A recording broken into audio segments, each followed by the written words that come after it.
Hi, it's Heather. Hey, I just wanted to show you one of my favorite butterfly plants. Here's another. Oh, hello! So this, I think is Aesculus parviflora. Is that it? This is a bottlebrush buckeye. Um, this, for our region, what we would call the Ohio Valley region, this is the original butterfly plant. Um,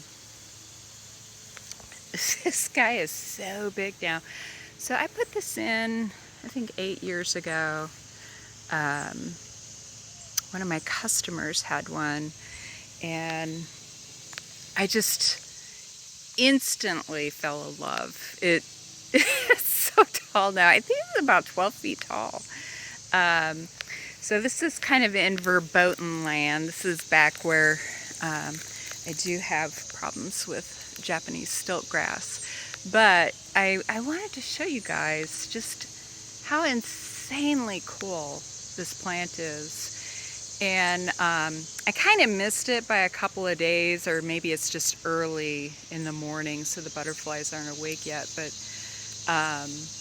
really just a couple of days ago, this was just covered in butterflies. And in a way, that's kind of another story, because man, our butterflies woke up so late this year, and I was really concerned, because this is normally butterfly central. But anyway, so to increase our chances of having some butterfly around, I do have some milkweed back here. It's probably not a great spot for it, but just across the way, we have a spice bush. We have a lot of spice bush back here. I actually bought two. We have them in the woods, but I bought two to have them closer up to the house.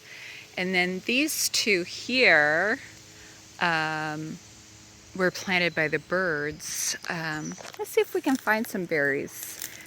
I get these very jolly berries that are bright red, and just like the name implies, they're very spicy.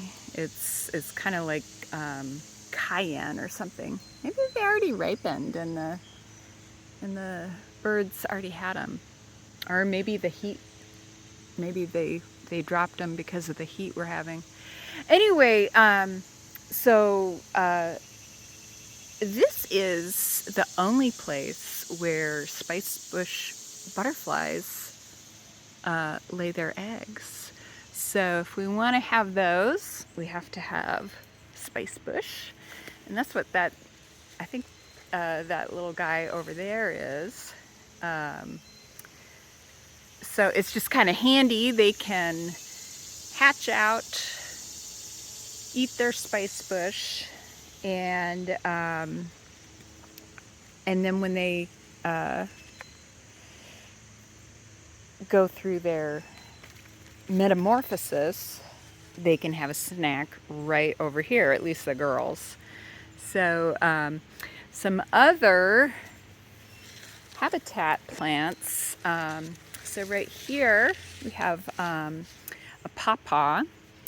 I'm trying to think how old this one is. They really grew this year. I think I put them in, I don't know, 3 years ago. I've got another one right there. So, so these are the sole host plant, I think, of zebra swallowtails. So they're the kind of really cool white and black ones. So we have them. Once again, without showing you too much stilt grass, there's a really cute little dogwood. It did have anthracnose this spring, but it's the first year it's had it. This was a little tiny seedling in my front garden bed, and so I let it grow another year, and then I dug it up and brought it here. So it was really small, but now it's taller than me, and it was free. So that's pretty fun. Um, the other butterfly we have a lot of back here um, is what is it? The the yellow and black one. It's another swallowtail. Um, I think the monarchs kind of passed us by this year. Yes, I know they're uh, in trouble. Uh, I did see one here in the backyard. Um, but so, oh, another plant that I really like. So, kind of the idea here is just to let everything, um, ugh, you're not going to be able to see it with the light. So, I've got some hydrangea paniculata back here, interspersed with echinacea. Who do we got here? What are you? We've got golden ragwort, which is such a great spring native flowering plant. Um, then there's some rudbeckia back here that the deer deadheaded for me, so that was kind of fun. Then we got some elderberry and nanny berries.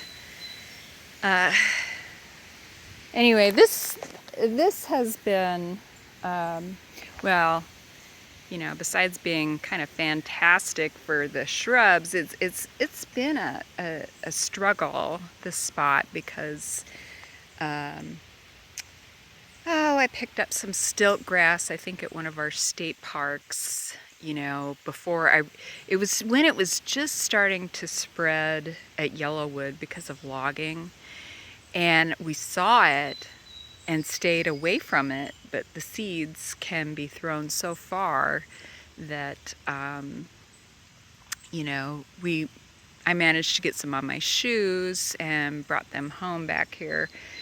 And then I thought I had it really kind of under control, and then our neighbor's ginormous dead hickory just actually this whole thing that I just showed you was under about 5 different trees, because when the hickory fell, it just wiped everything out. And yes, it did buy me some more sunlight, but in order to get all of just the massive wood out of here, what do you call those? Front end loaders, like a little bobcat, had to come back here, and it just stirred up all the stilt grass. And what are you gonna do? It just was what it was. And anyway, but I can look out here and see some really cool butterfly habitat and butterflies and cool flowers. So, I mean, at least it's something to look at while I am pulling stilt grass, which I guess I'm going to do for a little bit before it gets too hot. So anyway, so really the whole point is if we want to have butterflies, we have to have the plants that they lay their eggs on. We have to let the caterpillars eat the leaves, because if they're not eating the leaves, then we're not going to have butterflies. Oh, there's some not ripe berries on the spice bush. And then once the caterpillars, pupate and get all pretty into butterflies, we have to have, the food sources for them. So, if you're wondering where your butterflies are, take a look and see what you got going in the garden. Anyway, spice bush, bottlebrush buckeyes, elderberries, and pawpaws are some really important plants for our native pollinators in terms of butterflies. And actually, oh, there we go. Anyway, so I'm going to use my own words back here. It will be okay. It's a process, and at least I have some butterflies. So anyway, have a great day. Please like and subscribe. Ask me questions. I would love to hear questions. Yeah, so just have a great day. Go plant some stuff, water a tree, whatever. Thank you.